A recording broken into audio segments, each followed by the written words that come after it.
Do you think there's any evidence from what you've seen about dangers for being in a ketogenic state? Do humans need glucose in their diet? What's going on here?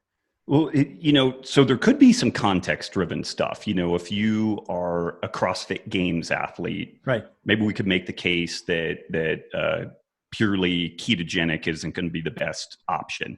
I could make the case that a carnivore diet would be better than your standard ketogenic diet, because although carnivore is low carbohydrate intake, it is not necessarily low glycogen presentation to your physiology, because we deaminate proteins and we can produce glycogen with that. And I think that that's where we see some folks like Sean Baker and some of these other people that do quite well with glycolytic activity on a carnivore diet.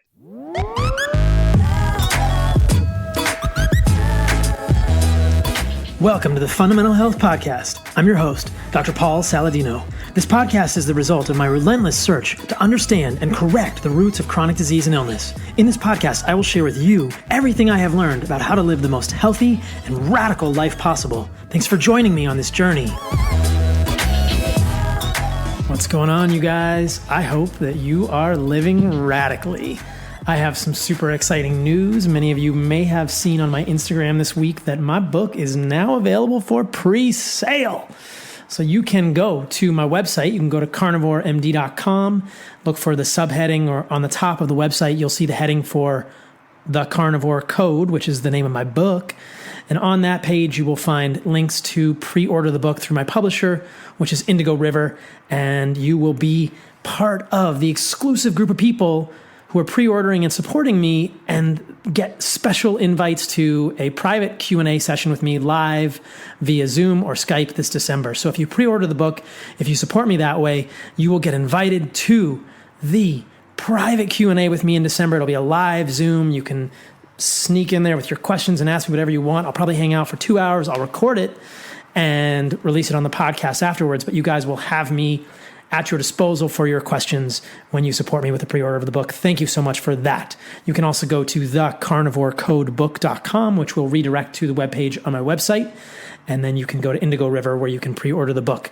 The actual release date of the book is now set at February the 11th. We are working hard to finish the editing and get the whole thing going. But the book is written. It is radical. It is probably 375 to 400 pages with over 350 references. And on the page of my website about the book, you can see a table of contents and a bit more about what I've written. I have tried to cover everything. I cover plant toxins. I cover evolutionary anthropology. I cover a whole bunch of debunking arguments regarding myths about meat. And then I spend probably the last third of the book talking about how to do a carnivore diet, pitfalls, frequently asked questions, and in the appendix of the book, you will find recipes, a couple of meal plans, resources where to find good quality meats. I even have a little appendix thing about laboratory tests you might want to get on a carnivore diet, and a very extensive frequently asked questions page. So check out thecarnivorecodebook.com to pre-order, support me. Thank you so much for that, guys.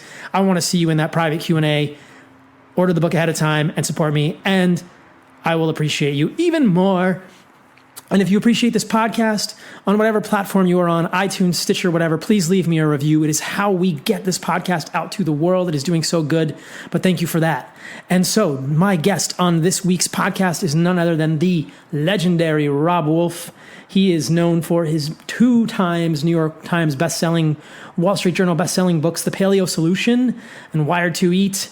And in all of his work, through his podcast, his seminars, his books, he's really affected the lives of thousands, tens of thousands of people, hundreds of thousands of people. He is an OG in this space and an all-around freaking amazing guy. I was reading The Paleo Solution when I was in Flagstaff working as a PA in cardiology many, many years ago, before I was even in medical school, before I was in residency. As I say in this podcast, when I was in my infancy of thinking about this stuff. So Robb has been influencing me in a positive way in a long time, and I'm so grateful to have had him on. In addition to being a rock star academically, he is also a purple belt. He's probably even a brown belt now in jiu-jitsu. I think he is. He's a former California State powerlifting champion. He's a 6-0 amateur kickboxer. He's a badass. He does seminars all over the world. He consults with NASA, the Naval Special Warfare, Canadian Light Infantry, the United States Marine Corps. He recently just moved to Texas.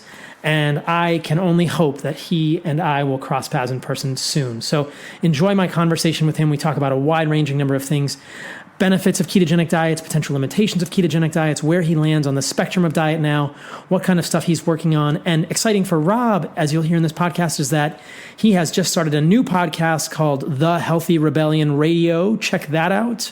And he has a website, jointhehealthyrebellion.com, which is his kind of insider collective of people doing coaching and helping people live a better life through Paleolithic ketogenic themes. It seems like a really awesome thing he's doing. As you'll hear in the podcast, he's sort of disillusioned, as am I, with social media and wanted to have his own platform. And I think it's awesome.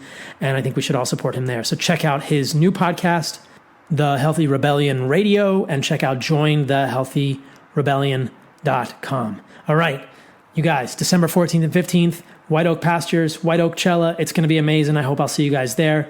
I love White Oak. They sponsor this podcast. They have a website in which they will feature specials every month for listeners to this podcast. It is info.whiteoakpastures.com/carnivoremd. That's me. And if you go there, you will see the 3 items that are on special every month. You can use the code carnivore15 to get 15% off those. Or for first timers, you get carnivoremd will get you 10% off your whole first order. These folks are amazing. They are leading the way in regenerative agriculture. They are carbon negative. They are grass-fed, grass-finished. They are doing incredible things, and I can't wait to be there in December. I hope to see some of you all there, sharing the full message about what they are doing. They are a 6th-generation, 150-year family farm in Georgia, revitalizing Bluffton, Georgia, and providing us with some of the best stuff I have ever tasted. They have amazing beef organs. They have lamb. They have goat. They have turkey. They have Iberian pork, which is fantastic. They have eggs. It's awesome. Check out whiteoakpastures.com, and I hope to see you at White Oak Cella. And then Ancestral Supplements also sponsor this podcast. As you guys know, they are an amazing group of men and women in Texas doing awesome stuff. You can check them out on Instagram at Ancestral Supplements. You can check them out on the web, ancestralsupplements.com. They make a wide range of grass-fed, grass-finished, desiccated, which is freeze-dried organs from New Zealand cows in the pristine lands of New Zealand, encapsulated into a gelatin capsule so it's convenient and we can eat it if we don't have access to organs, if we're traveling, or if we can't get them, or if we don't want to eat liver, brain, or intestines. But they are doing amazing stuff. And if you look at them on Amazon, the proof is in the pudding, you guys. Their liver supplement has probably over 1,800 reviews now, and their organ complex has a similar number. Their stuff works. They take such great pride in making this as high quality as possible. One of the ones that I really like from them is their colostrum. Again, this is sourced from grass-fed, grass-finished cattle in New Zealand. Colostrum is the first milk that is produced when a baby is born, and it's higher in antibodies, higher in bioactive immunologic factors to help with the immune system and help ward off things in the gut. Colostrum is something that's being used more and more in functional medicine circles now for people with GI issues because of its potential immunomodulating roles in the gut. So check out their colostrum. Check them out at ancestralsupplements.com. You can use the code SALADINOMD for 10% off your order on their Shopify site. They are amazing. Follow them on Instagram at Ancestral Supplements, and they are putting back in what the modern world has left out. All right, you guys, I appreciate you all. This podcast is also sponsored by the fine folks at Native Deodorant. I appreciate their products quite a bit. They do make natural deodorants that are free of aluminum and parabens. They have over 9,000 5-star reviews, and I've used their stuff and found it to be quite effective, and it smells pretty good. Even though I really like running around the woods and being a wild man, I can't always smell like that when I'm in meetings with people, doing doctor stuff, being professional on podcasts or television or whatever. So, natural deodorants, like what Native are making, are really appreciated and awesome. They offer free returns and exchanges in the US, and we do not want to be putting xenoestrogens and parabens and all that junk in our armpits. So check out nativedeodorant.com. They will give you 20% off your first purchase if you use the code SALADINO, SALADINO. So check them out there and let me know what scent you liked and let me know how you like their stuff. I have appreciated it in the past because, as I said, mainstream deodorant's probably not a great idea. They also offer an unscented formula and a baking soda-free formula for those with sensitivities. So check them out, nativedeodorant.com. Use the code SALADINO for 20% off your first order. Free returns and exchanges in the US. Check them out. Don't put junk in your armpits. It's not a good idea. Have a listen afterward for what is going on with me as usual. Now, on to the podcast. Enjoy this conversation with my man, Robb Wolf. All right, Robb Wolf, my man, welcome to the podcast. It's so good to have you here. Hey, huge honor. Thank you.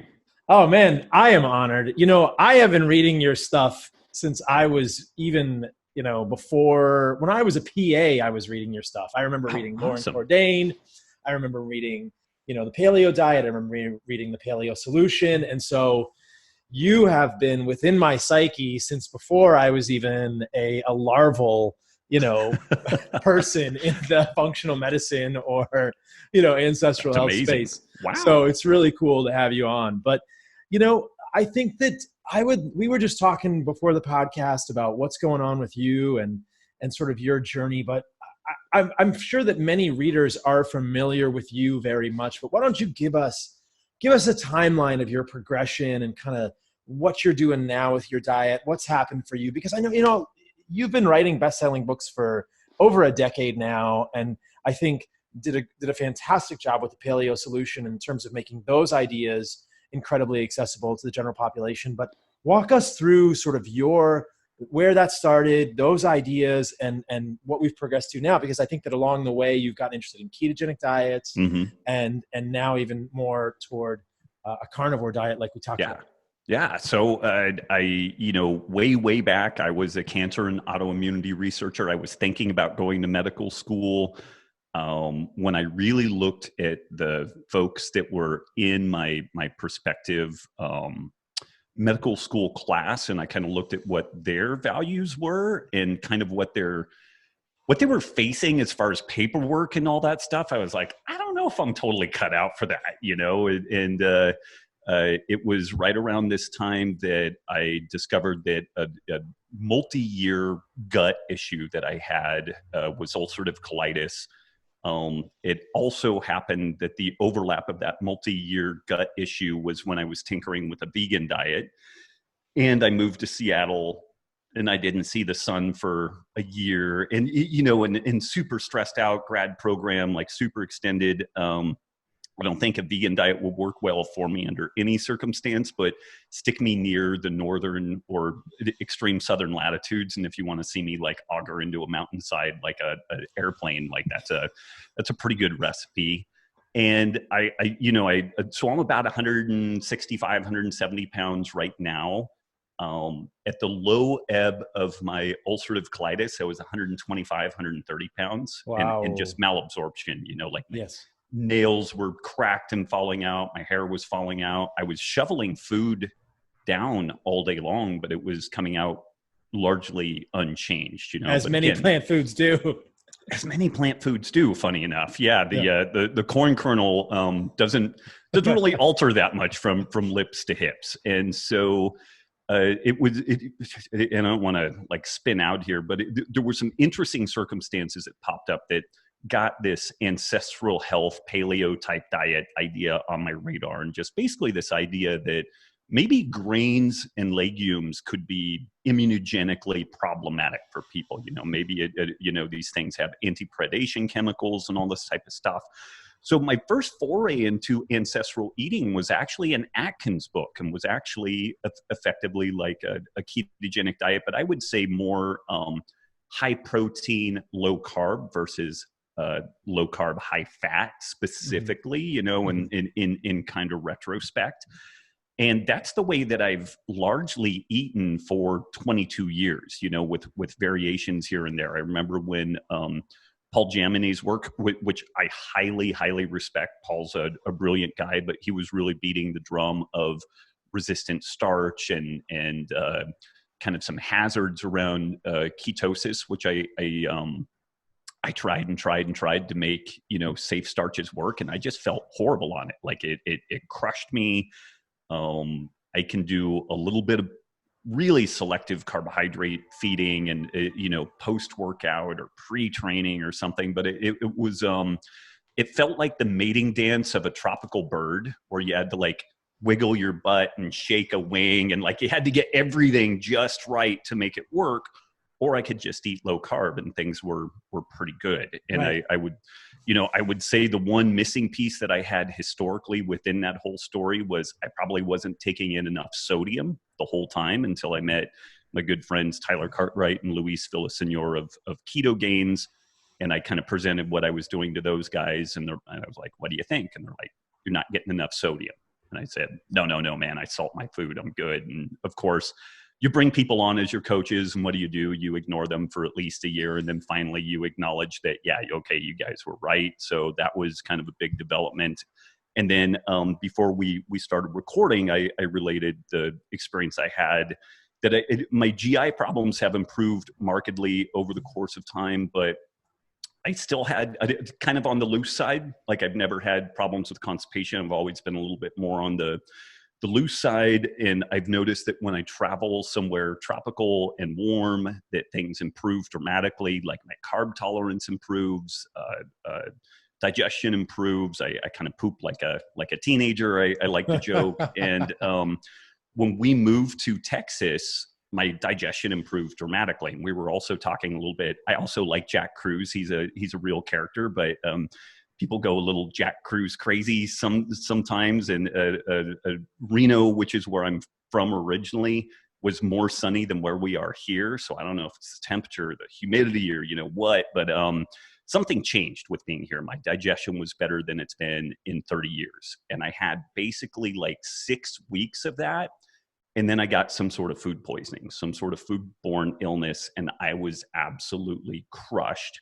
And I started chatting with Chris Kresser, and he was basically like, well, you've got this like really extreme modified GAPS deal, which is basically like meat and bone broth.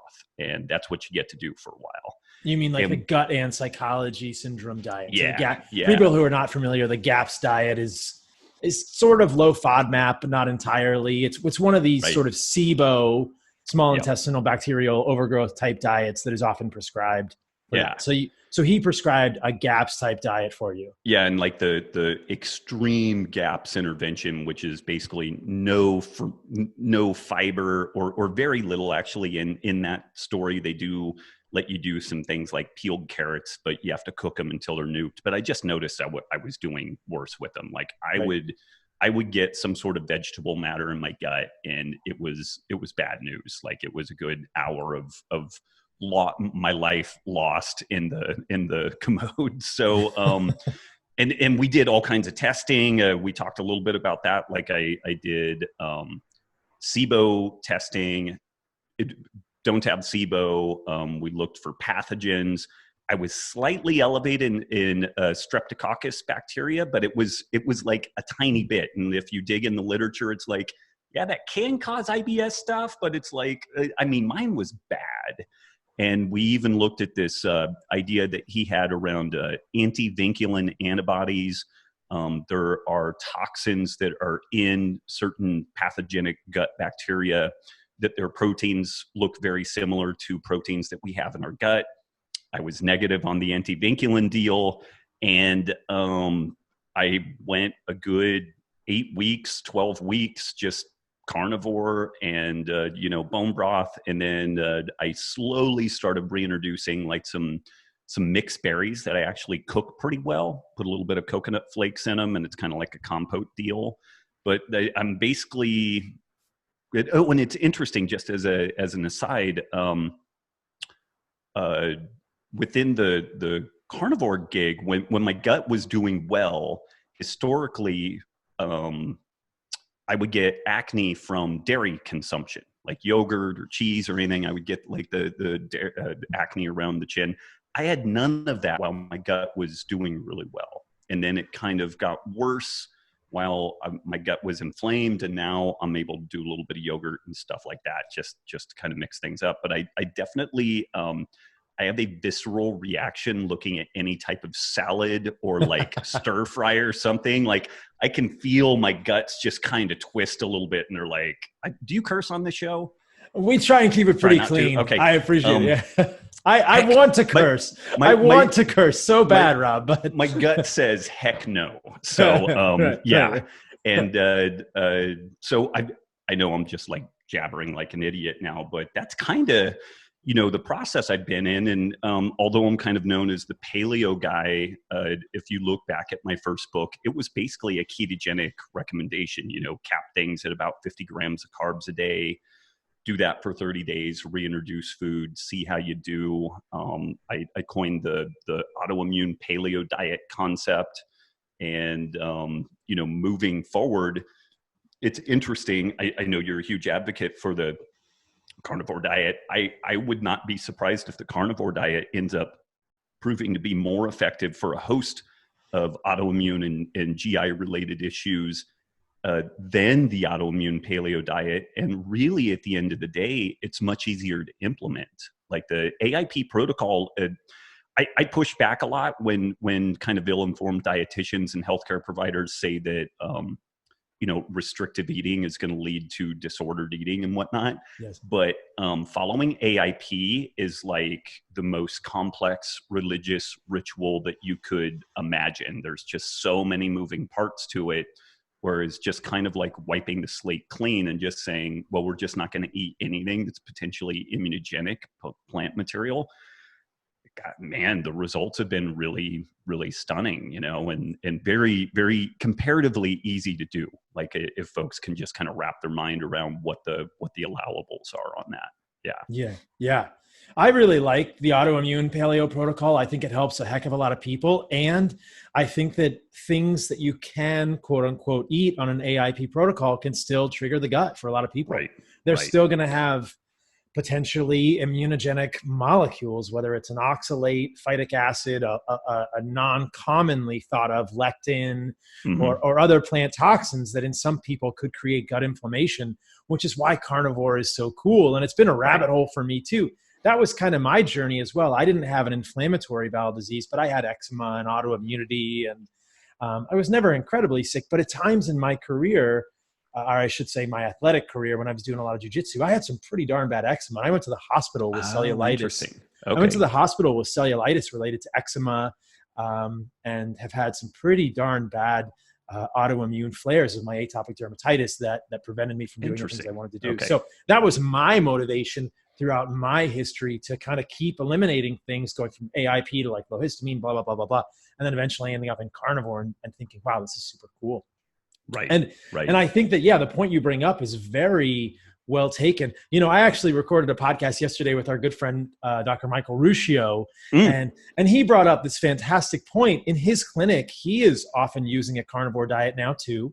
He's not using it exclusively. And, he's quite a sophisticated gut clinician and will sometimes use elemental diets, or what he calls a low flex diet, which is semi-elemental, I believe.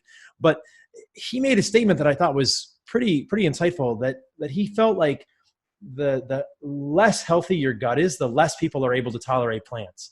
Yes. And that if people are in a place where their gut is inflamed or unhealthy, often a meat-based diet, a carnivore type diet is what's going to work best for them. We can't say all the time for any one condition or anything in medicine, but I thought it was pretty cool. So like as a gut healing type protocol, it's a very incredible intervention.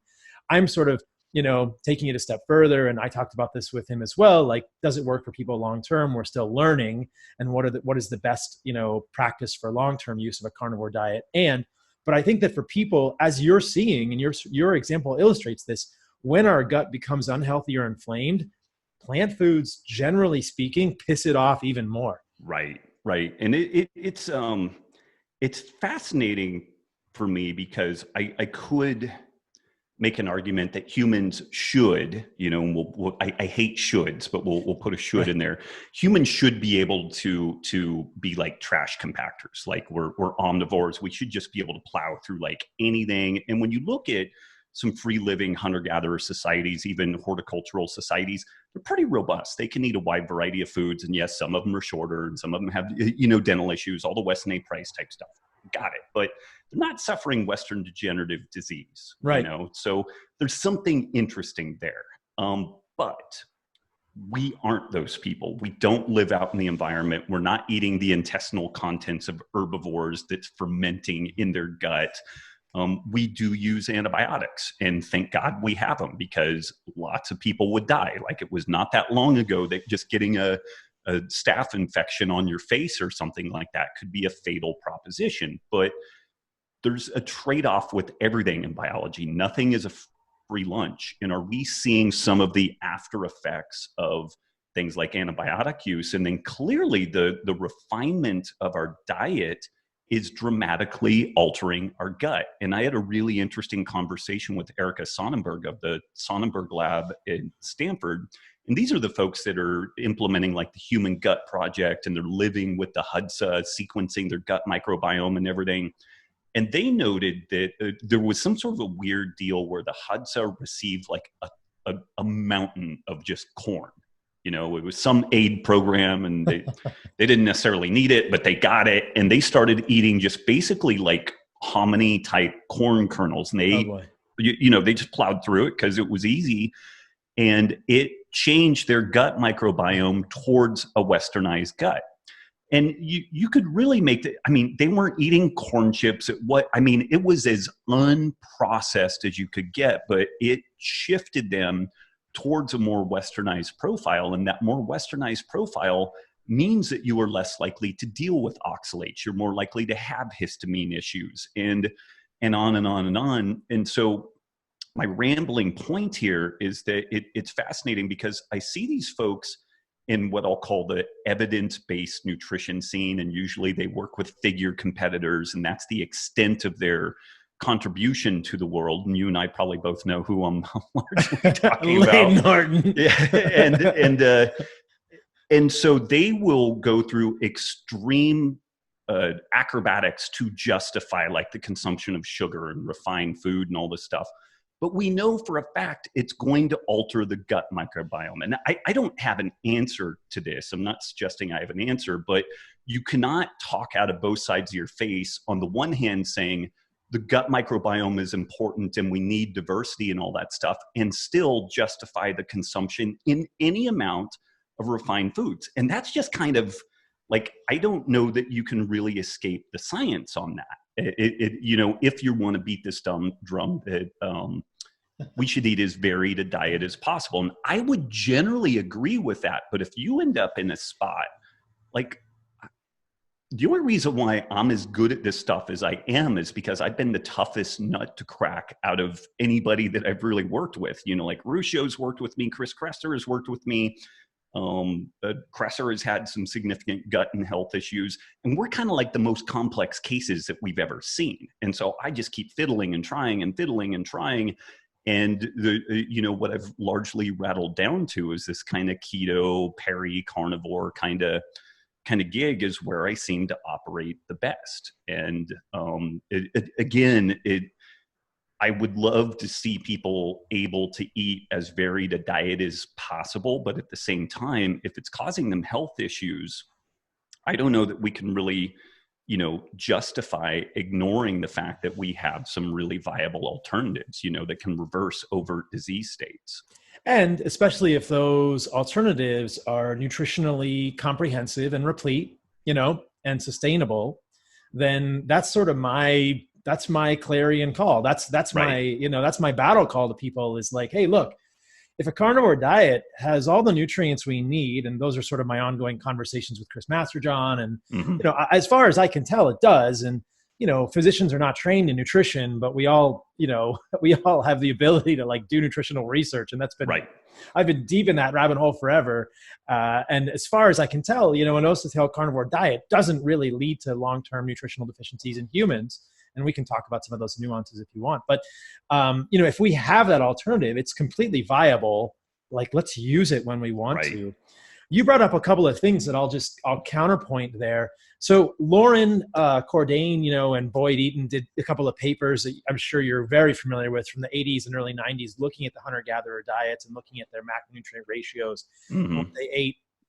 And I've mentioned this a few times, but I'll just highlight the fact that I think it's quite interesting to question whether what hunter-gatherers now are eating is an accurate reflection of what they might have eaten in the past based on changing socio-political things. And, Miki Ben-Dor has pointed this out to me, that the Hadza and the Kung, they can't hunt elephants anymore. And so all they've got left are the Magongo nuts, because they can't hunt the elephants anymore. Right. But your point is well taken, that looking at existing hunter-gatherer groups, mostly in, Africa today, they have a, like a 50-50 ratio of plant and animal foods, or even 60-40 sometimes.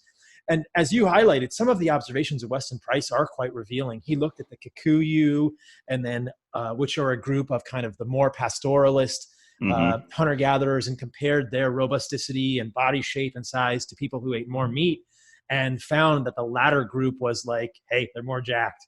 Right. At ADCC, at a big jiu-jitsu tournament, you don't want to go up against the guys who are eating the meat. You'd rather go up against the guys who are more pastoralists in the hunter-gatherer tribes. Right. But as you note, neither group appears to be stricken by the type of chronic disease we see in the West. Right. But that comparison, I think, is always interesting, that if we look at the hunter-gatherer groups who are eating more meat, there are some studies, sort of anthropologic historical studies, that suggest that the guys who are getting more animal foods are doing a little better.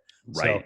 So curious things. And it's interesting, and this is what makes me crazy on a variety of topics. When people say the science is settled, it's like, it's never settled. Like it's a infinitely peeled onion. And so, Boyd Eaton's original paper, when Lauren reanalyzed that data, they found a bunch of material that was gathered versus hunted were small animals, like tortoises and rodents and snakes and, all the stuff that went into the gathered pot and was just kind of aggregated as plant material.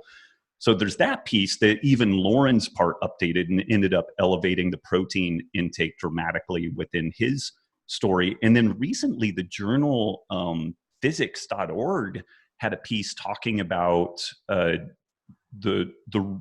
real, and I was kind of fascinated. I'll forward this thing on to you, but the real Homo sapien diet was one that was almost exclusively built around large herbivores.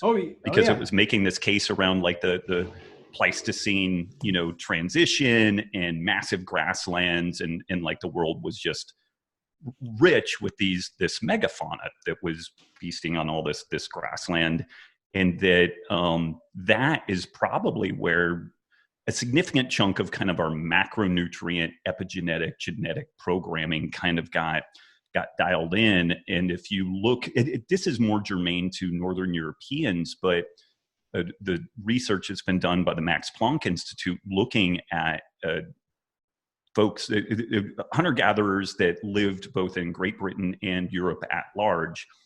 Within that Pleistocene era, humans were more carnivorous than the Arctic fox. Like they were further up the trophic scale than, not very many people, even the most wacky of vegans, would argue that a fox is pretty carnivorous, and humans, at least within that area, were more carnivorous than the Arctic fox. And one could really make the case that until we hunted the megafauna into extinction globally, that was the transition then that led to the smaller game and trapping and more reliance on plant material.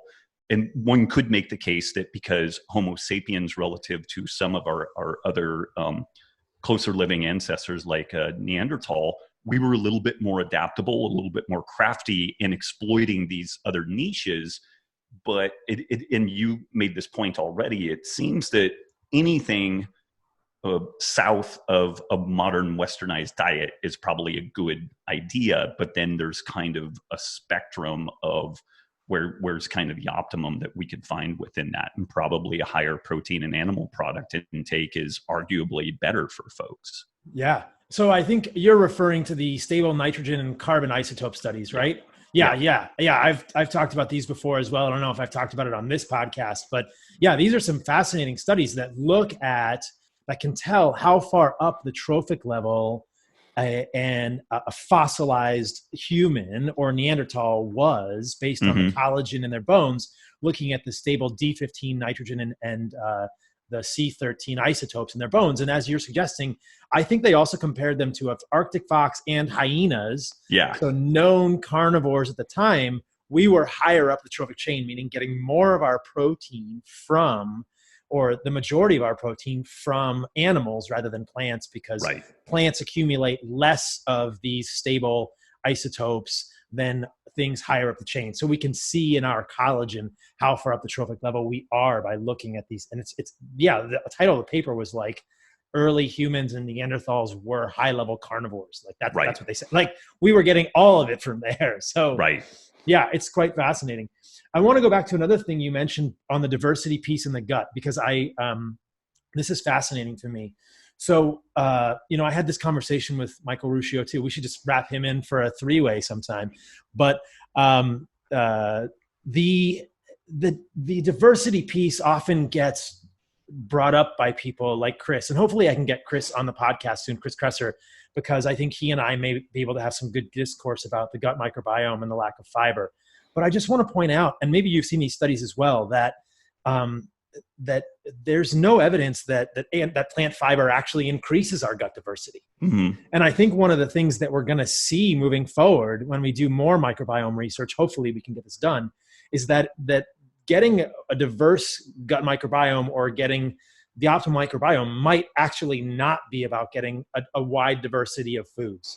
I think that's the counterpoint. And I don't think we know that yet, because plant fiber doesn't increase alpha diversity that I've seen, and ketogenic diets in kids with epilepsy don't decrease alpha diversity either. Mm-hmm. So I don't think we know how to get, quote, the healthiest microbiome. And as you know, having a high diversity is not the end all and be all, but in people who are sick, like diabetics, we observe a low diversity. So there's something going on. Yeah, and the flip side of that is folks with active celiac disease have a remarkably high diversity. Right. And they're not entirely sure, like, is that because the gut lining is damaged? And so there's an attempt, I don't want to anthropomorphize it too much, but is this an attempt at getting different substrates processed in a way that it can make it through the gut? Is this a knock-on effect of an unhealthy gut being unable to prune back in appropriate levels and diversity of gut bacteria? Like, nobody has answers to that stuff. And that's why I love Ruscio. Like, he is arguably, in my opinion, the best person in the world that is like, this is what we know fairly well. And then here's all this gray area. And then here's the stuff that we just know absolutely nothing about, And I had one other thought around that. It'll come back to me. But yeah, the notion of diversity for diversity's sake in the gut microbiome, I think it's a little bit like chasing ketones. It's like, oh, the higher the better. And it's like, no, that's not always the case. And there was just a paper that I received yesterday. I haven't read it yet, but it said the gut microbiome, the one consistency is change. So even within that, like sneezing appears to change your gut microbiome, like photoperiod changes it, stress levels change it. And so when I see people really draw a vigorous line in the sand about like, this is good and this is bad, and I'm the only person that can, intuit what the supplements you need to take and all the rest of it, it's just hokum. Like we've been sequencing the genome within humans since the 1960s, and it has offered almost nothing clinically relevant to medicine. Almost nothing. I mean, really a not little much. thing here, a little thing there. When you compare it to the impact of like antibiotics again, it's kind of like, this is a joke. Like, it's an absolute, when you think about how much money's been dumped into it and everything and what we have not been able to do. Then you add on human epigenetics, and it's orders of magnitude more complex. Now you add in the gut microbiome, and the gut microbiome influences our epigenetics. Our epigenetics influence the gut microbiome. So you've got a whole other like additional layers and layers of complexity that you've added onto that. And people are claiming that, they can do a simple sequence and then, do some machine learning algorithms with it. And maybe someday we get to that point, but you're talking about complexity that is there's more complexity there than like the molecules in the universe. And you're talking about one person, and the person sitting next to them may be entirely different, Yeah, it's crazy stuff. And I think that people really have a potent desire to act like they know what's going on with it. And I think the one thing that we can say pretty unequivocally is gut health matters. And then from there, it's kind of like we just need to chase good clinical endpoints. Exactly. And we have a couple of different routes down the mountain to do that possibly. And that's it. I couldn't agree with you more. I think that the claims that we know what a healthy gut microbiome is, or that we can build it from the ground up, are laughable.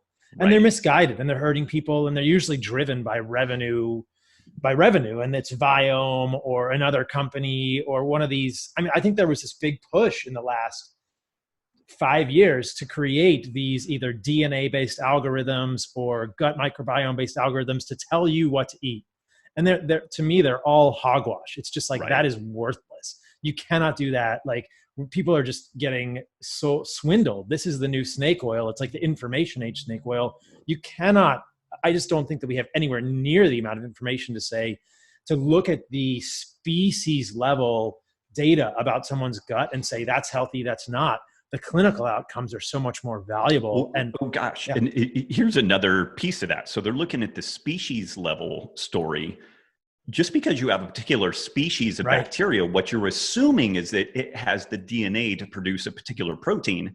And maybe it does, or maybe it doesn't. Or maybe it is generally a beneficial bacteria that now has taken on a toxic molecule producing gene. And so we can't even really credibly operate at the species level. We have to actually get at the transcriptosome level, which is a whole other layer. Like, if you're really going to credibly do this, we need to know actually what the molecules are that are getting produced. And that it's just like, it is hilarious. I mean, God bless people that want to go and do that research, and it'll keep a bunch of biochemists and molecular biologists off the street for a century. But, it's just, it is hilarious, the assumption of what we can do. Like, literally, I would put more stock in like reading tea leaves and chicken entrails than that, because I think that human intuition is better than the information that comes out of stuff like that, Yeah, I couldn't agree more. I think there's going to be a new generation of gut testing that's based on transcriptomics and, but metagenomics. But again, it's like, I don't even know that we have computers, let alone human brains, to process that right now. Right. And is it going to ultimately be better than an elimination reintroduction diet? I love it. That's what I still think. I think that for the rest of our lifetimes, an elimination reintroduction diet will remain the gold standard. And it's that I think is the most powerful intervention. And that's where I think, carnivore fits in for some people and is such a cool, absolutely powerful thing. Yeah. You mentioned something earlier that I want to go back to, because I think this is a fascinating discussion. Let's loop back to Paul Jaminet, because I also read The Perfect Health Diet and all of his stuff. And like you suggested, he's a paleo guy. But he wants to incorporate safe starches. And I was reading some of his blog posts recently, because he has a whole series of the quote unquote dangers of low carb. Mm-hmm. And he believes that we should be getting, I think it's, 600 calories a day from protein and carbohydrates, and that's the minimum we should be getting in that, because we need to be getting glucose in our diet, or we need substrates for glucose that are not fat. So let's dig into this. Like, what do you think about this? Because, I'm having a second part podcast with Chris Masterjohn recently. Chris Masterjohn is kind of in this camp as well. Like, there could be dangerous sides to ketosis. I am not convinced of that in any way, shape, or form, clearly. But like, let's talk about this a little bit. Like, what are these arguments based on? And what do you see going on here with people like Paul Jaminet, or this is also the Ray Peat kind of philosophical subset? Like, what can we say about these? Do you think there's any evidence from what you've seen about dangers for being in a ketogenic state? Do humans need glucose in their diet? What's going on here? Well, so there could be some context-driven stuff. If you are a CrossFit Games athlete, right? Maybe we could make the case that purely ketogenic isn't going to be the best option. I could make the case that a carnivore diet would be better than your standard ketogenic diet, because although carnivore is low carbohydrate intake, it is not necessarily low glycogen presentation to your physiology, because we deaminate proteins and we can produce glycogen with that. And I think that that's where we see some folks like Sean Baker and some of these other people that do quite well with glycolytic activity on a carnivore diet. So again, with the caveat, and I think we both agree that, no one size fits all, and, all those things stated. But some of the concern that Paul had originally was that an exceptionally low carbohydrate intake would leave inadequate glucose and carbohydrate substrates for the gut bacteria, and these bacteria would then go looking at the kind of glycoprotein layer within the gut, and that might get whittled away, and then we have direct contact between the gut contents and the intestinal layer. That was pretty compelling, but it was also frustrating because, again, like, I didn't know how to fix that, because when I reintroduced these foods, my gut health got worse and I felt terrible. My blood sugars were all over the place. Clinically, you did way worse. Clinically, I did way worse, even though I was doing what I was supposed to be doing. But what's interesting is when you really dig in, lo and behold, a bunch of these amino acids can get converted into butyrate and propionate and malonate, and these things can fuel the gut microbiota in a whole host of ways. And then simply being in ketosis, we produce beta-hydroxybutyrate, which itself translocates into the gut and can feed gut bacteria. This is part of the reason why you don't have a completely catastrophic crash in the gut microbiome on extended fasting, because the gut microbiota, it is definitely modified by that, but they are also being fed from the spillover of beta-hydroxybutyrate into the gut. So even though plant material can and does get converted into different short chain fats, again, like mainly malonate, propionate, butyrate, which interestingly, those things look a whole lot like ketone bodies. And then even in these hunter-gatherer groups that have a high plant intake, they're estimating that maybe 100, 150 grams per day of fat is produced from this plant intake. So, so like, okay, that's like a chimp, or a chimp, like primates did. Yes. And so even in that story, and again, you need the right hardware and, bacteria and gut lining to be able to pull that whole thing off. But it's interesting that even the folks that are eating a lot of plant material, a bunch of that plant material isn't registering as carbohydrate. It's registering as fat because it gets fermented into short chain fatty acids. And in a purely carnivore or ketogenic diet context, we have all kinds of other mechanisms in which the gut can be fed. Now, is that ultimately the best move for any given individual? I don't know. This is where, like, elimination type diets and looking at clinical outcomes, like on the Bristol stool chart, like, are your poops better? Do they form better? Do they smell better? Do you feel better? Is your performance good? And I think that that's where the rubber kind of hits the road. I appreciate that people are asking some really good questions, like eliminating all plant material is a pretty novel concept. So let's have some discussion around that. But also, I am so unimpressed with what data aggregating has been able to provide us. So if a blood pressure medication is analyzed, they try to get a bunch of people to get as much data as they can, get as much genetic variation, then they average the data, and we get kind of a bell curve deal that describes the response to that blood pressure data. It's not surprising that one person might see a 10-point decrease in blood pressure, another person a 20-point decrease, and a third person may get absolutely no benefit at all, which is why when you go to your doctor and you're put on a blood pressure medication, we have to see what your response is. And we accept this as reasonable within the pharmaceutical story, but it's somehow unreasonable when we're talking about nutrition. Like, we just don't know what the response is given for a given individual, and aggregating big data doesn't really answer that for the individual at all. And so again, this is where it becomes, let's do our best randomized controlled trials and everything and get some good data on that. But then again, this time the evidence-based medicine and nutrition folks, they kind of hide behind, the RCT as an inability to pretty much stick their head in the sand and just kind of ignore the world around them. We don't have an RCT that dropping a hammer on your foot is going to hurt, but we can replicate that again and again, and it's going to be fairly robust, and the impact is there. And so if we start getting thousands, then tens of thousands, then hundreds of thousands of people that are reporting some benefit, yeah, we need to then circle back around and apply some rigorous science to that. But we can't just stick our head in the sand and ignore that stuff.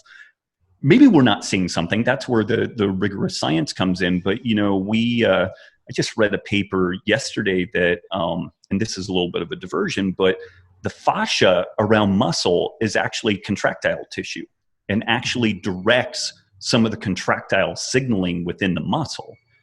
And we've known about fascia for like 600 years or something like that. Like it's been described in a zillion different ways. And it's been this kind of like throwaway body part or tissue within the body. If somebody has knee problems, they'll do a lateral release and just cut the fascia and the IT band. And those people do terribly. And maybe that's because this fascia is actually critically important to the contractile elements of that whole motor system, And so that's just kind of an example where we get so cocksure about what we think we know. And you know this story too, like they just found a new muscle in the thigh and a new muscle in the face. And how many autopsies and anatomy labs have been done, and it's just been kind of hidden in plain sight. And we do this stuff all the time. So I'm really unimpressed with the evidence-based nutrition folks in this regard, that it's like, yeah, let's keep our feet on the ground. Let's not go crazy with things. But if we have some proposed mechanisms and we're seeing some good clinical outcomes, let's be honest about what we do and don't know. But let's not just throw that stuff under the bus because it's different. Like all of science does not occur from first principle derivation. It occurs from observation that then spurs us to form hypotheses and then test this stuff to see what the real story is. And I love what you just said. And that has been my rebellion against all the people that are criticizing the carnivore diet, whether it's Rhonda Patrick on Joe Rogan, a year ago saying there's not enough vitamin E on a carnivore diet and you're going to hurt the mucus layer, to which I've been answering, repeatedly in the last year. It's like, that's crazy. There's tons of vitamin E on a carnivore diet. And I love that you brought up the mucus piece, and I'll address that in one moment. But yes, everyone is just, mainstream people are criticizing a carnivore diet or any dietary approach, whether it's paleo or AIP or GAPS, saying this is different, we don't know, and people are getting good clinical outcomes. And the disconnect there and the lack of open-mindedness for me is a little bit disappointing. And I love that you brought up the mucus piece with regard to Paul Jaminet, and Rhonda Patrick has commented on this. And I think, like you're suggesting, we actually don't see clinical correlates that would suggest that there's any danger with a low plant fiber diet, or that the mucus layer is eroding. In all of the research that I've done, there's one paper in Cell that Rhonda was referring to when she said that, and it was done in originally gnotobiotic mice, and they were inbred mice. So these were mice raised without any bacteria in their guts, and they infused this human-like microbiome of 12 fiber-loving species into these mice. And then they took one mice and they gave them fiber, and they took one mice and they deprived them of fiber. Big surprise, in the mice that didn't have fiber, the fiber-loving microbiome changed a little bit, and their gut mucus layer got a little thinner. But when they looked at the histology of those guts, there was no inflammation. And so I think all of these claims by plant-based advocates or people in the fiber world, whether it's Paul Jaminet or others, that the gut mucus layer is going to be depleted by a zero plant fiber diet are quite premature, and we just don't see that. Obviously, it's a very hard thing to study. It's a good question to raise, but clinically we don't see it. I don't think there's mechanistic data to support it. And as you suggest, there are plenty of things that people are just, this is like the brains are exploding when you tell people like, hey, your gut microbiome can live on protein. They're just like, right. What? Like, how do you even, or yeah, and there's like that amazing study in cheetahs that your gut microbiome can ferment collagen. You can make short chain fatty acids out of collagen. And so it's like, I think that once people realize this, many of these arguments just kind of fall flat, and it doesn't make a lot of sense. Yeah, and it's kind of funny, plastic is a pretty novel substance in the evolutionary history of the planet. And it didn't take bacteria all that long to rejigger their genetics to be able to start digesting plastic, because it's a ubiquitous and rich energy source. And so why would it be surprising that evolution didn't wire in some ability to take advantage of, indigestible protein sources via this fermentation process? It's just, we're very plant centric and carbohydrate centric. And so that's the blinder we had turned on. And but I mean, what is that? Science goes through 3 stages. It's denied, then violently opposed, and accepted as self-evident. And I think it's going to be a while before we get to the self-evident stage with this, because there's sustainability issues and ethics and health and all this other stuff. Like, there's a lot to unpack there, but it's interesting that there is a really tight, well-oiled story there, but it's far more complex than like, okay, Planet of the Vegans fixes everything. Like, we don't have that story. The story we have to tell is a PhD dissertation in about 8 different topics to be able to really be decently informed on it. It doesn't lend itself well to elevator pitch, social media memes. Which makes it hard to communicate in general to the general public, right? And that I think is one of the hard things about the world we live in, is that we can share information so quickly, but if you can't share information in a soundbite or it's nuanced. I was talking to Chris Bell the other day, and he said nuance doesn't sell. Yeah. And I was like, you're absolutely right. Like, it's hard for me to sell nuance. It's hard for you to sell nuance. And so people want big, bold proclamations on the cover of the New York Times. And it's like, look, it's more nuanced than that. Right. Because it's complicated, because, ideology is not super simplistic all the time. Right. It's crazy. Yeah. Right. Any other concerns? I know Paul Jaminet has raised other concerns about ketosis. I mean, do you think there's any concern? I mean, from what I can tell, we can do gluconeogenesis, right? So our bodies are always going to have glucose, and we can make gluconeogenic amino acids, which is about half of them, into glucose, and the other half, there's a few of them we could even make into ketones. And we can also take the glycerol backbone from triglycerides and make that, into glucose. And so we have substrates to make glucose, I guess sometimes I'm kind of scratching my head, like, where are these arguments coming from that humans need exogenous glucose? I mean, do you think there's any basis to this, or any other dangers of being in a ketogenic state long term? So, some of the things that are brought up are like adrenal fatigue, which is HPTA axis dysregulation, if you're really more honest about it, but calling it adrenal fatigue is easier to spit out. There's some concerns around thyroid issues. And, 4 years ago, I would have been much more conservative about how broadly I would recommend something like a ketogenic diet for fear of causing some problems in different folks with that. But I really think that the 2 primary issues there are inadequate protein and inadequate electrolytes, specifically sodium. And so if one really adopts this, the 4-to-1 or 3-to-1 type ketogenic diet, which was originally developed for epilepsy, I think that there's a tendency to overeat because you get too low protein. Our optimum foraging strategy lens that we put on tells us that every organism on the planet eats to a protein minimum, and then they reach satiety. Whether you are low carb or low fat, if you don't eat enough protein, you're going to eat more of whatever else is around to try to get to that protein minimum. So if people are under eating protein, I see deleterious effects on their endocrine system, on their body composition. And then when you look at everything that kind of looks like adrenal issues, like cortisol antagonizing, T4, T3 conversion, adequate sodium fixes all of that. Now, again, if you're a CrossFit Games competitor, should you be at that 30 grams of carbs per day level? I don't know.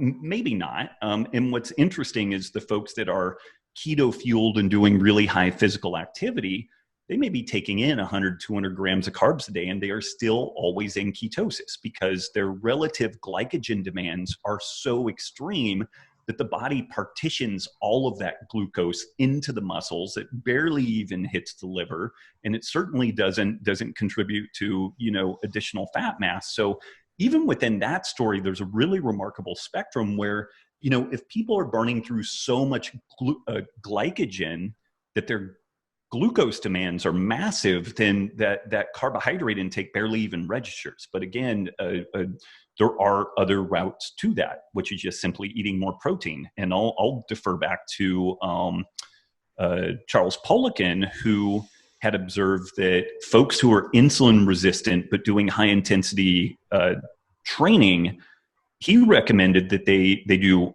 significantly higher protein intake, keep carbohydrate low, and then maybe use something like a glutamine supplement, which really lends itself well to conversion into glucose and being stored as glycogen. But it does it in a way that doesn't disrupt the gut microbiome. It doesn't disrupt blood glucose levels. So it's basically a way to fly glucose into the system, but bypasses the whole insulin axis and all the other potential knock-on issues that folks with a have. gluconeogenic amino acid. Yeah. And Mike Eads for 30 years has been saying, make a lot of or have a lot of glucose in your body, but get it via gluconeogenesis. Right. And that's something that has just has made people crazy. And this is one of the things that the really hardcore keto scene has damaged itself and kind of driven us down a cul-de-sac or a dead end. Ketosis for the sake of ketosis is not really the thing. And higher ketones don't necessarily mean that better things are happening. And clearly, even in that story, if you have a neurodegenerative disease or traumatic brain injury, we may want to goose things in a way that we have significantly higher ketone levels. But that's kind of like an acute intervention. It's same deal if I have a cut, then I want a Band-Aid, but I don't necessarily need to wear a Band-Aid every single day. So there are always caveats within this stuff. But again, like 4 years ago, before I worked with folks that work with thousands and thousands of people monthly on a ketogenic diet, my friends Tyler and Luis from Keto Gains. And the funny thing there is that 85% of their clients are female and between the ages of 35 and 55. So they're in that childbearing age, they're in the perimenopausal age. Like, these are the people that if the wheels are going to fall off the wagon, they're the ones that it should happen. And it does not happen. They have 150,000 person Facebook, community. And you just don't see people like, oh my God, my hair is falling out. Because they pay as much attention to the protein intake as they do to the electrolytes. And they make sure that people are on point. And if they are having problems, these are the first things they bring up. And then once they address that, then the issues are largely resolved. But again, I don't know that ketosis or carnivore is the right thing for everybody. But if you're not addressing protein and you're not getting adequate sodium, then you can't judge these dietary interventions because you're not really doing the things that we know are necessary to make those things work. Yeah. Well, let's dig into that a little bit. What do you think is the sweet spot for protein? Because I've talked about this a lot and my understanding is always evolving as well. And I've experimented with higher fat. I've never gone low protein. I went on a podcast with Dave Asprey and he's like, low protein. And I'm like, Dave, no. And Stephen Gundry is like super low. I'm like, no, I'm not talking about that low, I've kind of experimented with 0.8 to 0.9 grams per pound of body weight. These are high protein diets, traditionally speaking, but maybe you would adjust that even higher. I mean, I think of protein as like a sweet spot. I think that we can definitely get too much. Mm-hmm. And we know that. But I think that for a lot of people, that ceiling is very high, but there is a range. There is a point at which we can overwhelm the liver's ability to do the urea cycle. And I think a lot of people question, can we get too much protein? Is that just going to use things to metabolize it? We're going to have more urea. Who knows if that doesn't really seem to be a bad thing. Who knows? But what do you think of as the sweet spot for protein for someone? And maybe it's different for men versus women. I think at least that 0.8 grams per kilogram of lean body mass. And you said kilogram, and I said pound. Yeah. Right. So you're adjusting it much further down, right? But you said of body weight. Right. And then I threw in lean body mass. So at the end of the day, if you adjust both those, it ends up being like probably 10% different, you know? And I think that is the absolute bare bones minimum. Like if you're trying to go below that, you're going to have problems. You're going to be hungry all the time. You're going to experience sarcopenia. If you're doing any amount, one thing that is fairly obvious to me is that if you want good body composition on a keto or low carb diet, you do need to eat more protein.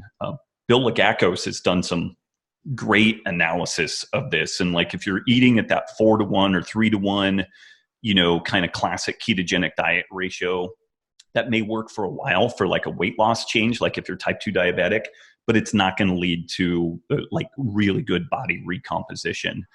And then the interesting thing for me, I do agree that there's clearly an upper level to what is beneficial on the protein side, but things like protein sparing modified fasts are fascinating in that you eat basically just protein. And some people do protein and a bunch of greens or whatever. So there's different ways of doing that.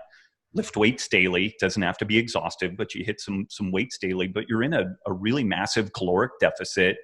But people will, at a minimum, maintain lean body mass, whole body, sometimes gain some amount of lean body mass while in a caloric deficit. And that's just a shockingly, you know, effective way of facilitating really rapid fat loss. There have been all manner of overfeeding studies where if protein is overfed, the net result typically is improved body composition and virtually nothing else, because protein is quite challenging to store in the form of body fat. And I guess one final thought on that is that when you look at the folks that age well, they tend to consume more protein. And one of the most the two ends of the spectrum, the very young and the older folks, are at extreme danger from protein malnutrition. Like it is going to negatively impact them even worse. And just as a real quick aside, this is where I'm almost at the point of throwing in the towel on fighting the vegans, because they're pushing so hard to have children eat a vegan diet. And it's going to be horrible, but there's going to be a whole generation of kids that are broken. They're going to have cognitive issues. They're going to have a whole host of health issues, but it is going to be so severe that they will not be able to hide this any longer. And that may be the nail in this may be the sacrificial lamb that is necessary to really put that whole thing to bed. So I'm almost like at a hands-off stage with that and fighting it, but it's kind of like, well, you have to break some eggs to make an omelet, and it's horrible to say, but there's going to be a generation of kids that are broken due to their parents foisting a vegan diet on them. Yeah. Hopefully none of the kids of parents who listen to this podcast or yours or anyone, you know, in our circle, but let's just give people a hard and fast number. For you or I, we're about the same weight. I'm 170 pounds. So, and I am about, I don't know, maybe 7% body fat. Like, what would you put me at for a protein level? You know, at least 150 grams a day, I think is good. And I could see it slide anywhere between 150 and 200 grams of protein on a given day. Yeah. And then maybe once a month you do a 3-day fast or something like that. I'm not actually a big fan of really extended fasts. Everybody is super geeked out on autophagy, but folks don't understand that cellular senescence is not a binary thing. And if we burn through all of our stem cells, that's when we die. And there's this Hayflick limit. Cells can only replicate 50 times, and then their telomeres are too short and they kick off. And there's some really good data in animals that shows that over extreme exposure to fasting dramatically shortens the lifespan, because it just craters the stem cell pool. And so this is something that, again, I think people are just going GDing over the top on this, you know, like and this is another thing. And I know I'm kind of diverting off of your main question, but Lauren Cordain had a really fascinating paper, which was the title was something like Scant Evidence for Extended Starvation in Hunter-Gatherer Groups.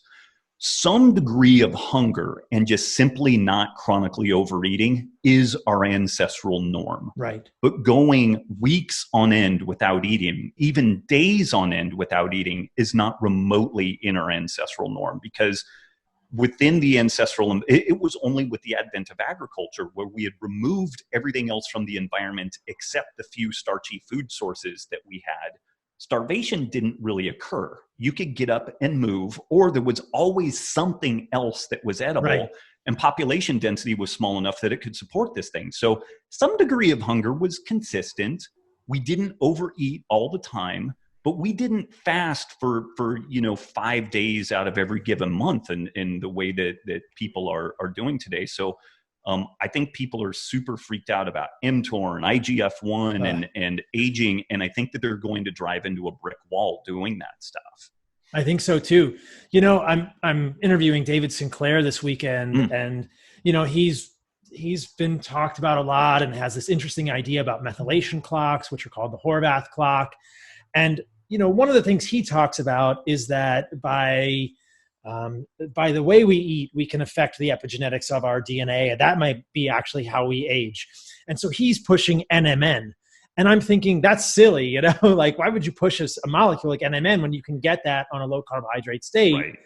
But at the same time, people are looking at what he's saying and saying, oh, we should compress our eating windows to be microscopic and we should fast all the time because that's the way we're going to live a long time. And I think you're right. I think people are overdoing it. And then, I'm going to have Will Cole on my podcast soon. And I heard him saying he drinks black tea because it's an autophagy promoter. And I'm thinking, why are people are drinking these autophagy teas all the time? And it's like, look, guys, we've gone this is a misinterpretation. We should not be doing plants because they're promoting autophagy. Like, as you are suggesting, over pressing the gas pedal on autophagy is probably a bad thing. And this is my argument against the plant-based advocates or people who are pushing plant compounds saying that they are autophagy promoting. Like, that's probably because they are toxic. Right. This is the whole mind frame shift, right? Like, people say, oh, sulforaphane is great because it increases glutathione. Sulforaphane increases glutathione because it activates NRF2 because it's a pro-oxidant, right? And we can argue hormesis back and forth, but like, these autophagy teas and plant compounds that promote autophagy, this is premature. This is actually very possibly a toxic mechanism in our cell, rather than a good thing. But everyone is saying autophagy is the answer.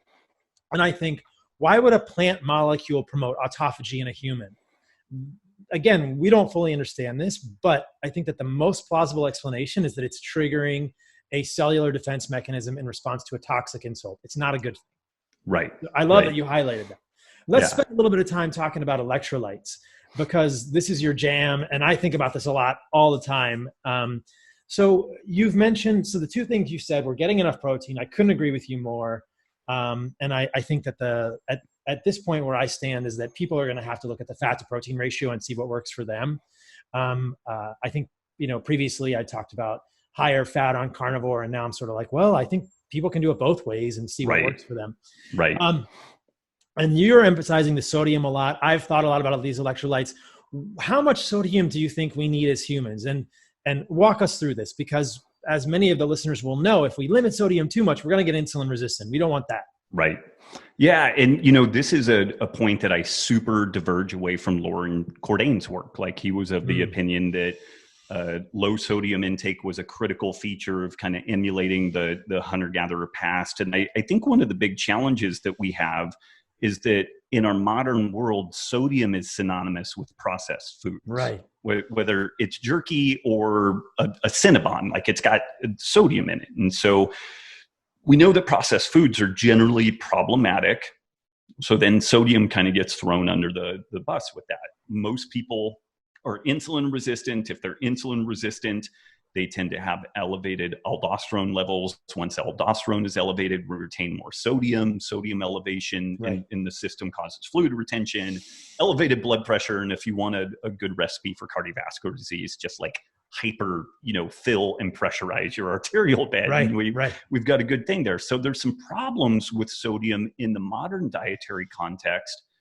And then when we look at most of the literature that discusses sodium from like kind of the anthropological context, most of what's available is kind of Lauren's work on this. But I did a very back of the envelope analysis, but I looked at what is the sodium content of a kilogram of conventionally raised butchered meat. And it's Right. about 1 gram of sodium per kilogram of meat. Right. When you do a whole carcass analysis of mammals in general, it's really interesting, but in general, mammals contain about 4 to 5 grams of sodium per kilogram of whole carcass weight. Now, there's different degrees of sodium in different tissues. The skin has a little bit more, bone has more, but there's a lot of sodium that's in the plasma. It's right. an extracellular, presence, and it's that diffusion gradient that actually drives all of life. But I've been unable to get exact data on this, but one could make a pretty good assumption that if an animal is killed and not bled, once the system equilibrates, the muscle content of sodium is going to be much higher, possibly 2 or 3 times higher. So I do think that there's a case anthropologically that we just got more sodium from our food sources. And then there's also some pretty good data suggesting people were crafty at trading salt in the ancestral environment and finding salt sources and whatnot. So I think that there's a case to be made for a higher sodium intake than what we would generally kind of acknowledge within this anthropological context. And there was a great study that was performed in type 2 diabetic heart patients where they looked at their sodium intake and their relative morbidity and mortality. And there was kind of a U-curve that emerged out of this. And right. what was really interesting is it was very steep in these not healthy, type 2 diabetic heart patients. Below 2 grams of at or below 2 grams of sodium per day, the morbidity mortality just really went up. At about 5 grams per day was the low ebb of morbidity and mortality within this population. And then you had to get up to 8 to 10 grams of sodium intake per day in this sick population before you saw any type of parity with the morbidity mortality within the low salt consumption. So that's interesting. Within a sick population, there's a sweet spot of about 5 grams of sodium per day. That is the recommendation within nutritional ketosis interventions for epilepsy, is a minimum of 5 grams of sodium. And we can distinguish this from sodium chloride. Yes, right. which is, and for the sodium, like if you have a gram of sodium chloride of table salt, only 40% of that is sodium. The 60% is the chloride. So that's a lot. Like that's a remarkable amount of sodium just to hit that 5 gram level. And then finally, this other piece that I find really interesting is even within the ACSM guidelines, the American Council of Sports Medicine guidelines, for athletes and for athletes that are active in hot or humid environments, their starting recommendation is 7 to 10 grams of sodium per day. So we have this I guess kind of a bracketing story where if you're anywhere around that 2 grams of sodium per day, which by the way is what the standard of care recommends, it would appear that your morbidity mortality is arguably going to be higher. We seem to have a low point of morbidity mortality of this 5 grams of sodium intake per day, which also has some justification within the ketogenic diet research and has been part of that approach for 100 years. And then we see a really clear case for consumption of higher than 5 grams per day, double or triple that within active populations. And everybody should be active. So, anywhere in that like 5 to 15 grams per day range, we see people operate quite well. And 15 grams of sodium a day sounds absolutely crazy, but if you eat on the lower carb side of things, I think that you will play with those and kind of find a sweet spot. But it's very defensible, even pulling from mainstream medical sources. Yeah, I agree with you completely that fresher meat probably would have had a little more sodium. I think it's an interesting question, and I wish we could do, I think one of the experiments I may do in myself or my clients moving forward is looking at things like renin, aldosterone ratios, looking at urinary sodium. This gets into the nuance of like a medical setting. I mean, we can look at urinary sodium in people and say, we could give someone 2,000 milligrams of sodium a day and say, hey, your urinary sodium is less than 20. You are still conserving every little bit of that, you know? And I feel like for most people, what we'd want to see is we'd want to see that urinary sodium start to bump above, you know, because if urinary sodium is less than 20, then someone is just conserving all the sodium and their body's like holding on to every little bit. And in the experiments that I've seen, when they drop people below 500 milligrams of sodium a day, which is an astronomically small amount, right? Like then they get insulin resistant. And if they give them more than 1,000 or 1,500 milligrams, it seems to ease off. And so who knows? And I think that there's some nuance here around insulin signaling in the kidney and insulin sensitivity. And this is something I've talked to my friend Tommy Wood about, that as we become insulin sensitive, maybe lower levels of insulin are able to signal more in the kidney for sodium conservation. But ultimately, we may not know how much sodium is ideal for someone unless they're doing something with like a physician and they can measure urinary sodium or renin and aldo, any of these, you know, the hormones that we're getting when people are getting sodium. But I agree with you completely that too little sodium is bad. I don't know where to suggest people go with sodium. And as the other piece of this equation is that if we're sodium deficient, we're going to waste magnesium and potassium. And that's the problem. So I think we should not be sodium deficient. And I don't know about the high end because I think sometimes when I've seen people doing like super high sodiums, they get super high blood volume and they're just peeing all the time. And it's almost too much. And there are examples of people on the carnivore diet now who are trending toward lower sodium. And I'm thinking, they say they feel better, and it's like, I want to measure your urinary sodium. I want to measure your renin and your aldosterone and see where people are going. But it's an interesting question to think about, like how much would we have been getting ancestrally, and it definitely affects us. I don't think we've got it all figured out. For sure. And clearly like an adaptation period, like folks in early stages may require significantly higher amounts. And then as they adapt over time. And we've seen something really interesting. Some people, it just doesn't matter how low the sodium supplementation is, they get a GI response to it. Like they get kind of a whoosh effect as if they had taken like a magnesium sulfate or something like that. And I'm wondering again, like, are these folks at like the kidney level super efficient at retaining sodium? So there's some signaling between the kidney and the gut where they're like, nope, we're not taking anything on. Because it's not a lot of people, but each person describes exactly the same thing. They're like, man, if I try to do some sort of an electrolyte beverage and it's got a passing amount of sodium in it, like they're running to the bathroom and they just get a full kind of whoosh effect out of it. They get an osmotic diarrhea type thing in the gut. Yeah, which really shouldn't happen, but it does in some people. So what's going on with those folks? You know, who knows? I don't know. It's a fascinating question. And then any thoughts about people with like muscle cramping? Because this is, I think, is the thing I hear more than anything else on ketogenic and carnivore circles. And we can think magnesium, we can think potassium, but then I always kind of come back to this ancestral lens that you and I share and think our ancestors weren't supplementing with magnesium or potassium. We shouldn't have to, or maybe I'm wrong with that, but maybe we shouldn't have to is the hypothesis. Meat is quite high in potassium. And I think we would have gotten magnesium from spring water. But how do you think about these other electrolytes and, you know, muscle cramping or any of this stuff in the state?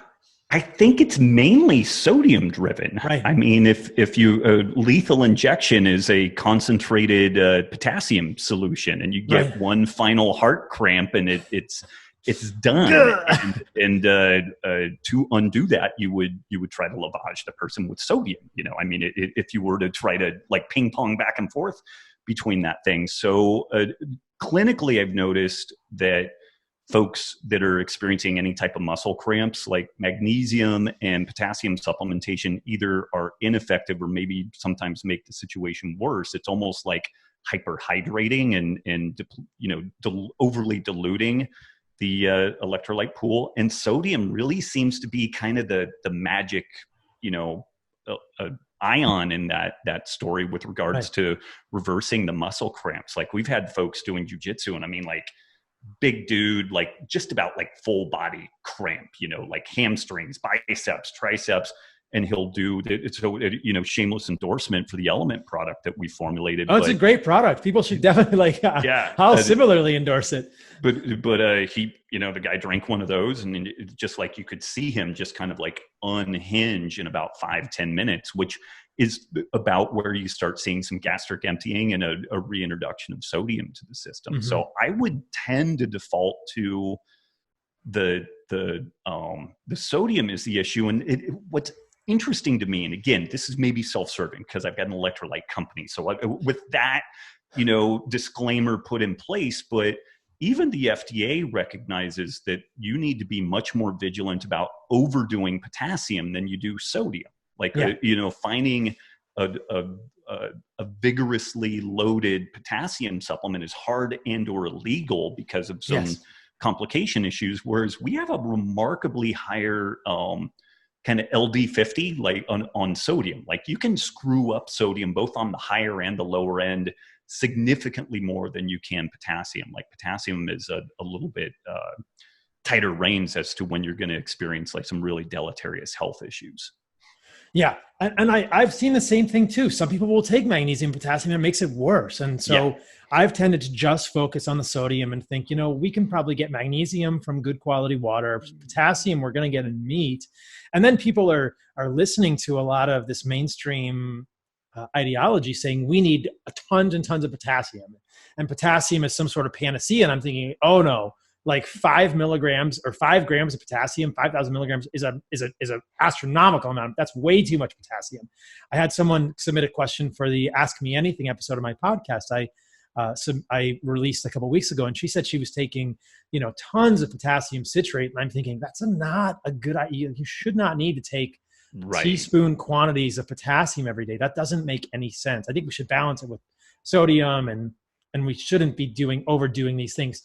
Some people do find benefit from magnesium, maybe a little potassium, but you can definitely overdo potassium. And I've talked to Tommy Wood about this, and we've kind of gone back and forth and said, can you actually hurt yourself with oral potassium? It seems like it could be possible. It certainly could cause palpitations and arrhythmia in people. It would be super tragic. And that's why the FDA limits the amount of potassium in pills, that they don't want people to overdose. I think most healthy people should be able to get rid of it and shouldn't be able to overdose on oral potassium, but don't try. That is not a good thing. So. Right. Well, Rob, we just laid it down, dude. This has been gold. I so appreciate all of this stuff. Huge honor. Where can people find your work, more of your stuff, and, feel free to plug Element. And I think that electrolyte supplement helps a lot of people. When I was talking to Michael Ruscio on his podcast, he says he's using it in his clinic. Yeah. So where can people find your stuff? So drinkelement.com, drinklmnt.com. And then by the time this thing goes up, I will have probably made a pretty significant shift. We're putting the Paleo Solution podcast to bed. That was a 10-year run, 444 episodes. But we are launching a new platform called The Healthy Rebellion and a podcast with the same name. And the goal of The Healthy Rebellion is to help liberate 1 million people from the sick care system. And I have some kind of parameters around how we define whether or not you're in or out of the sick care system. If folks want to check that out, it is join.thehealthyrebellion.com. And I'm also going to be exiting social media for the most part. So it's either going to be career suicide or it's going to be the best thing I've ever done because exiting social media is going to be good anyway. But all of my effort is going to go into this other community at the Healthy Rebellion. You're aware that like Google and Facebook have been dramatically curtailing access to information around ketogenic, low carb diets, around the sustainability story, which we're trying to articulate around regenerative agriculture and the critical, nature that animals play in that. And so I'm just unwilling to provide value to those platforms any longer. Again, this may be career suicide, but if I die, that's where I'm going to die, is over at join.thehealthyrebellion.com. I love it. I'll have to check it out. Yeah, I'll get you some access on there, and you can kick the tires on it. I would love to check it out. Yeah, absolutely. Cool. And you're involved in the Sacred Cow Project with Diana Rogers, kind of sharing this idea with people, which I'm super excited about. in connection with like farms that are doing regenerative agriculture, like White Oak Pastures, that look, you're so right. So much of this push toward plant-based is to save the environment, quote unquote. And you and I both love to be outside. I want the earth around, and ruminant animals are not destroying it. I kind of cringed, and I have to disabuse David Sinclair of this notion. When I interview him this weekend, he said, I eat mostly plant-based now because I want to help the planet. And I was like, David, I'm going to shake you, bro. Like, I'm going to put you in a rear naked choke. You're driving me crazy with all this rhetoric about saving the planet when it's self-evident to anyone that looks at the EPA data that you guys have shared, that Sacred Cow has shared, that I've shared, that White Oak Pastures has shared, that ruminant animals do not contribute in a substantial way to the formation of greenhouse gases, and that there's the whole carbon cycle. Anyway, whole different thing. It's a lot to unpack, which is why Diane and I have been working on this book for almost 4 years. By the time it comes out, it'll be 4.5 years of time that we put into this thing. When is it coming out? It's July 2020, and we attempt to address the health, environmental, and ethical considerations of eating meat. So whole books have typically been written on sections of each of those topics. So we're both pretty happy with where it is, and it's going to be very controversial, though. And even within our usual following, there are some interesting things that are going to upset people, like the nutrient difference between purely pastured meat and conventional meat is not that big. Now, there are compelling sustainability reasons for doing one versus the other. If we're talking about pastured dairy or eggs versus conventional, there's a huge delta in the nutritional profile, but just meat itself, there's not. And this is what's going to be interesting is there will be pieces in there that even folks in the low carb ancestral health scene, it's not going to jive with them, but we were unwilling to tell an untruth to try to stack the deck in the favor of this narrative. The vegans do an amazing job of doing that. And so we did not want to do that, but it's going to be interesting. It's going to make everybody mad, but I'm also hopeful that it ends up being a one-stop shop for people to have a riposte to all of these questions, like, does meat cause cancer? Does meat, promote heart disease? And is meat a significant contributor to climate change, or could it actually be one of the most powerful solutions we have? Yeah, I think it's the latter. And I talk about that kind of stuff in my book too. So they'll be like, awesome. There'll be brethren books. I mean, there's a whole chapter in my book about meat and cancer, meat and heart disease, et cetera. Awesome. Fascinating stories. Thank you for coming on, my friend. I look forward to so many more of our future conversations. Thank you. Take care. All right, you guys. That was a fun one. Really enjoyed that conversation with Robb. Always learn something when I talk to him. Got the chance to meet him in person at Paleo FX this year. Hopefully, like I said, our paths will cross again soon. Check out his stuff, The Healthy Rebellion Radio. He's always putting out great content. Join thehealthyrebellion.com and check out his books if you are not familiar with them, The Paleo Solution and Wired to Eat. He is now in Texas with his family doing amazing stuff, lifting lots of weight, crushing people on the jiu-jitsu mats, tapping fools, and I look forward to our next conversation. Thanks again to Robb for coming on the show. What is going on with me? I'm getting very close to finishing the editing phase of my book. As you've seen on Instagram, we've got the cover. We've now got the back cover. The book is 375 to 400 pages. There are over 300 references. There are 14 chapters. And if you go to thecarnivorecodebook.com, you can pre-order it now and become a part of the special group of people who gets to have a private Q&A with me in December. So I appreciate you all. I am loving life here in San Diego. It's beautiful here in the fall. It's warm and sunny. Getting out surfing, getting out on the foil, and I am going to be at White Oak on December the 14th and 15th. Come out and join me there. And that is about it. That's going on with me. I'm mostly surfing, lifting, working on the punching bag, and writing this book and getting good content out to you guys. I've done some amazing podcasts with people recently. They are all in the bank and waiting to be released on a weekly basis, but I've got some good ones, you guys. I did another one with Chris Masterjohn this past week. We talked all about ketogenic diets, pros, cons, his views, my views, how the carnivore diet fits into that. We talked about fed state, hormesis, all kinds of good stuff. So that one's going to be a doozy with Chris Masterjohn. I've got a podcast with Bill Von Hippel coming up. He wrote The Social Leap. We talk about evolution. Did a podcast with the amazing Ali Miller, who's a really cool dietitian based in Texas. Did a podcast with Nora Gagaudes. We talked about sort of primal ancestral themes and her incredible history living in the Arctic, which was really, really cool. Got some podcasts with Anthony Gustin coming up. He's my man in Texas doing perfect keto. And I've also done a podcast already with James D. Nicolantonio, and that one is going to come out really soon as well. So lots of good stuff in the works, you guys. Stay tuned for more. Please leave me a review on iTunes or whatever platform you like. Support the podcast. Let me know how I can make it better, and support me by pre-ordering the book. I appreciate you all. Stay radical. Live the radical life. I got a new hashtag the radical life. So you can hashtag me on Instagram, stay radical, hashtag. I'm making the hashtag thing with my fingers right now. Hashtag stay radical, hashtag the radical life. All right, you guys, appreciate you all. I'll see you soon. Stay radical.